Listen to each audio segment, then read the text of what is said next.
Venemaal kogub tuure protestikampaania lätlaste uue dokumentaalfilmi Soviet Story vastu.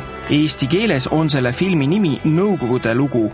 Сталин как человек, у которого весь в крови.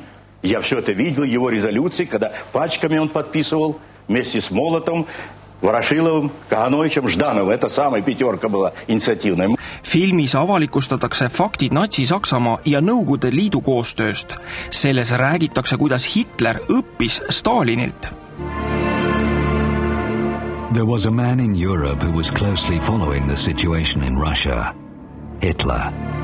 To kill millions of people in such a short time was truly remarkable. Holocaust was as yet only an idea in Hitler's head. SS ohvitserid käisid NSV Liidus NKVD ohvitseride juures õppimas, kuidas ehitada ja majandada koonduslaagreid. NKVD-lased õpetasid SS-lasi, kuidas lühikese ajaga võimalikult palju inimesi mõrvata.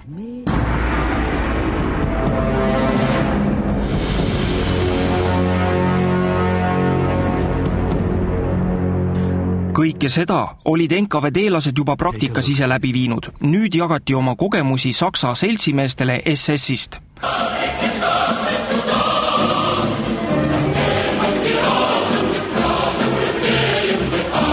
Filmis räägitakse, kuidas Punaarmee Stalini juhtimisel genotsiidi ellu viis. Kui Saksamaal juute taga kiusama hakati, põgenesid paljud neist Nõukogude Liitu. Stalin laskis juudipõgenikud arreteerida ja andis nad tagasi Hitlerile. Many Jews fled to the USSR to be protected from Hitler. And then Stalin did something unimaginable. He rounded them up and delivered them back to the Gestapo as a gesture of friendship.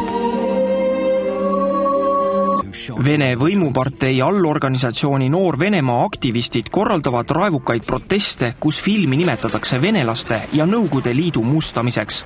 Vene poliitikud nõuavad filmi näitamise keelamist.